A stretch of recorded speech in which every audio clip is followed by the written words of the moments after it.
పెద్ద పులులు కళ్ల ముందు తిరుగుతున్నాయి. గ్రామానికి సమీపంలోకి వచ్చేస్తున్నాయి. పశువులపై పంజా విసురుతున్నాయి. ప్రజలకు ఇళ్ల నుంచి బయటకు వెళ్లాలంటేనే వణికిపోతున్నారు. కుమ్రం భీం జిల్లా ఇటిక్యాలలో పులి భయంపై మోర్ డీటెయిల్స్ ను మా ప్రతినిధి అంజయ్య అందిస్తారు.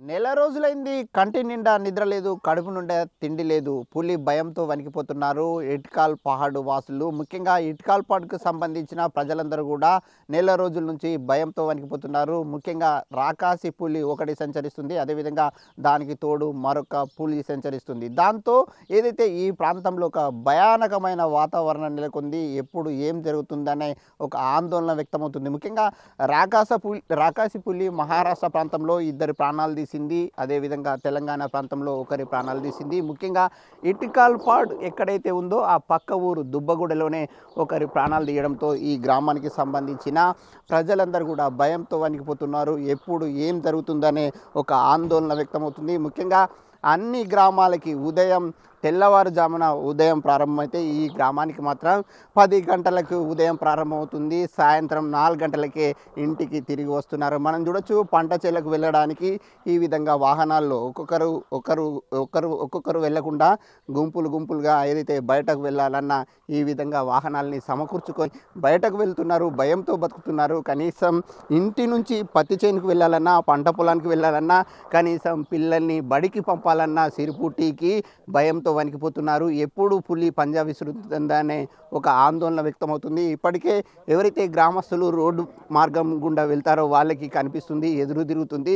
దాంతో ఈ గ్రామానికి సంబంధించిన ప్రజలందరూ కూడా భయంతో వణికిపోతున్నారు, ఆందోళన వ్యక్తం చేస్తున్నారు. ఎట్లాంటి భయం ఉంది అనే అంశాన్ని వారిని తెలుసుకుందాం. సార్, పులి భయం ఎట్లా ఉంది, ఏ విధంగా ఉంది? పులి భయం అంటే మొన్ననే ఇక్కడ స్కూల్ కాడికి వెళ్ళి, మీరు నైట్ చేసిన కావచ్చు, స్కూల్ కాడికి వెళ్ళిపోయింది మొన్ననే. మొన్ననే పోయింది కాబట్టి మొన్న పోచమ్మ కాడ పురుషోత్సవ్ అనే ఎద్దు మీద దాడి చేసింది. ఇక్కడనే అంటే మా శివారు దగ్గరనే, అంటే ఇల్లు దగ్గరనే దాడి చేసినందుకని పులి భయంతో బాగా మేము పరిస్థితి ఘోరంగా ఉన్నది. ఎందుకంటే స్కూల్ కూడా ఈ పిల్లలు స్కూల్ కూడా పోతాండ్రు, ఎస్ఆర్ స్కూల్. ముఖ్యంగా ఎన్ని గంటలకు మీ ఊర్లో గ్రామస్తులు బయటకు వస్తున్నారు? తెల్లవారుజాము అదైతే సాయంత్రం కానీ తెల్లవారుజాము కానీ ఎన్ని గంటలకు బయటకు వస్తున్నారు? పొద్దుగాల 10 లోపు 10 గంటల తర్వాతనే గుంపుగా పోతున్నాం. సాయంత్రం 4 లోపే వస్తున్నాం మేము. సాయంత్రం 4 లోపే ఇంటికి రావాలి. ఏంటంటే ఎవరని లేకున్నా కష్టం అవుతుందని సాయంత్రం 4 లోపు రావాలి. ఈ పులి భయాన్ని తొలగించడానికి, ముఖ్యంగా మనుషుల ప్రాణాలు తీస్తున్న పులి భయం తొలగించడానికి ఏం చేయాలి? పులి భయం తొలగించాలంటే గవర్నమెంటు సాధిస్తే మమ్మల్ని ఇక్కడికి వెళ్ళి పురానివాసం కల్పించి వేరే చోటు స్థలం ఇస్తే ఈ పులికి స్థలం పెడతాం. మేము మాకు స్థలం ఇస్తే పులికి స్థలం పెడతామని కోరుకుంటాం. ఇది ఇక్కడున్న ఎవరైతే పెద్ద ఆయన చెప్తున్నమాట.